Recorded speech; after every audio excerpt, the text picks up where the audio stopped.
Hello and thank you for joining us on the Monday edition of Journalist Hangout. I am Benga Oreshegun. Today on the program, again, universities face lockdown as NASU and SSANU begin strike.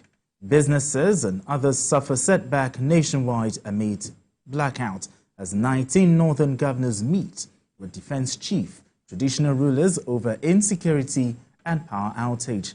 And later on the show, Kano Electoral Commission issues certificate of return to new local government chairman as coalition calls the election a sham.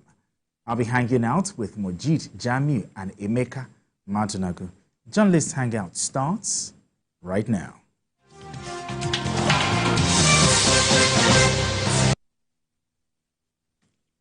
Now let's begin with the education sector, where an industrial dispute is about to throw public universities in Nigeria into another crisis.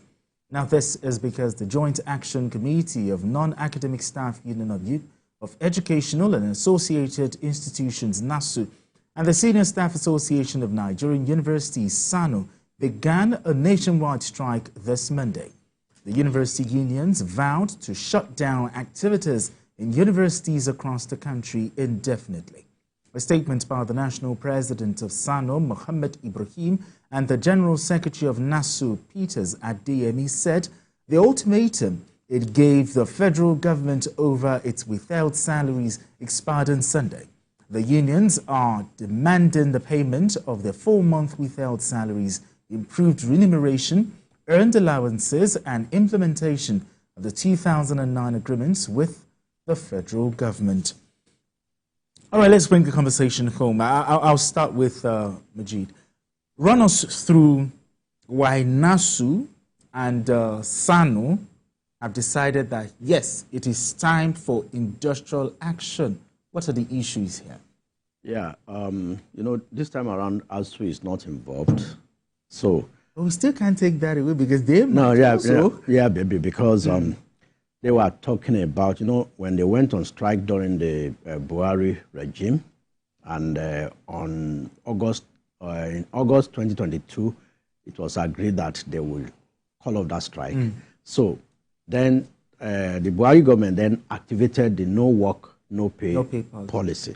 So they have been back and forth on that until Tinubu came in and agreed that 4 months out of the 8 months owed the salary arrears that were stopped then should be paid. So I think the SSANU and NASU are saying now that they were not factored into that arrangement, where even the one that Tinubu approved in October had just been paid in February. So for ASU. So they are now saying that whatever is good for ASU is also good for SSANU and NASU. So they gave an ultimatum to the government. They have been shifting it, but the last ultimatum actually expired midnight yesterday, October 27th. So that's why they are kicking in that industrial action today.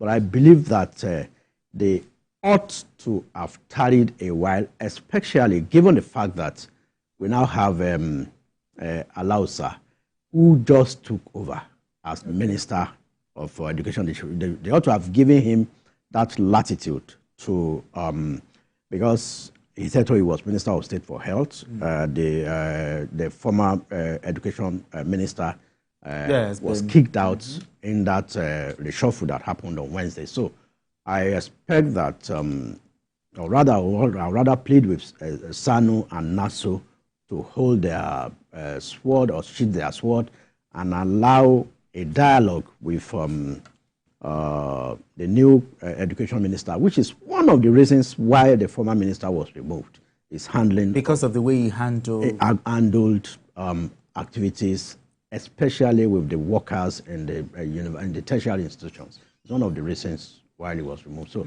they ought to have given him some time to settle down. Probably say, well, we realize that there's a change leadership at the Education Ministry. So because of this, we want to give him some time to settle down and also renegotiate with him and see whether he will reason with us, I mean, without going on this industrial action today. All right, Emeka, just like you said it's NASU and SSANU, but ASU may also be joining because they've also... Yeah, the other part of the demands, yes. But the point here is this. What will be the impact of this strike? Because how will it be affecting the students who will now resume school? What is the impact? NASU and SSANU? It's not just about resuming school. Even admissions are ongoing in a number of tertiary institutions. So it's going to also affect them.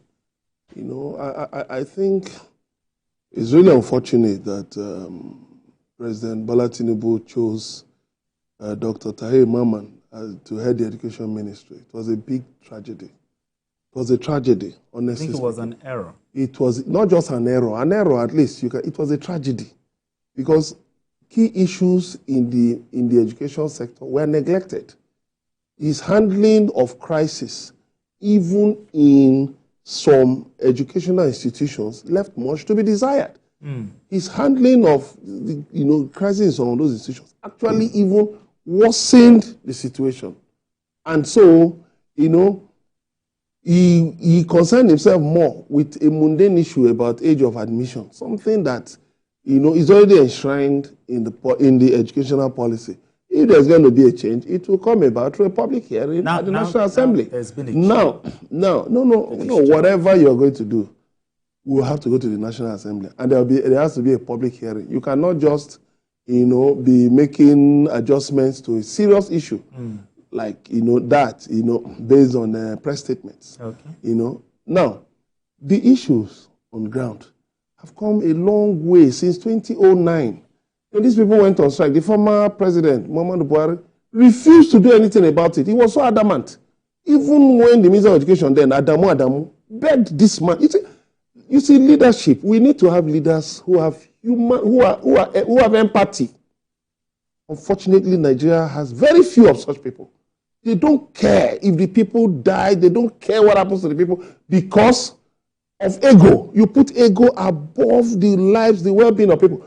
Did you see some weeks ago something that was said about Unilag?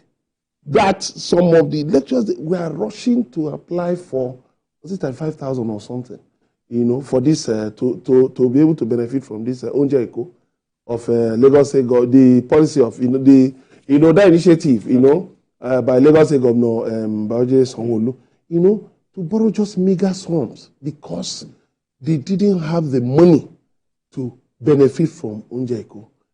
So that tells you how bad things are.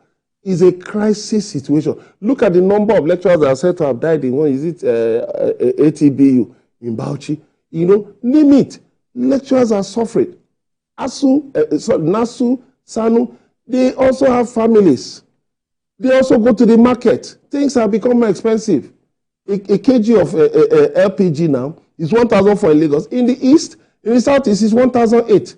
Petrol and all of those things. Here in Lagos, around 1,000. Go to some place, 1,300, 1,500, and you expect these people to keep quiet? No. I will just advise the new Minister of Education, that should be his priority. Majid said they should have maybe tarried a my brother, bit. Hunger doesn't tarry for anybody. If your landlord is hitting your door, morning, afternoon, give me my rent or pack out, he's not going to wait to hear whether one Dr. Lausa or somebody is, they are giving. No! Look, things are very bad. Nigerians now are in survival mode. Any money that comes in, you think, before you even think of buying clothes, you think of eating first, feeding the children. So now, government must, please, urgently, as early as yesterday, release this money to them. Okay. As early as yesterday? Yes. Release this money to them. Well, I think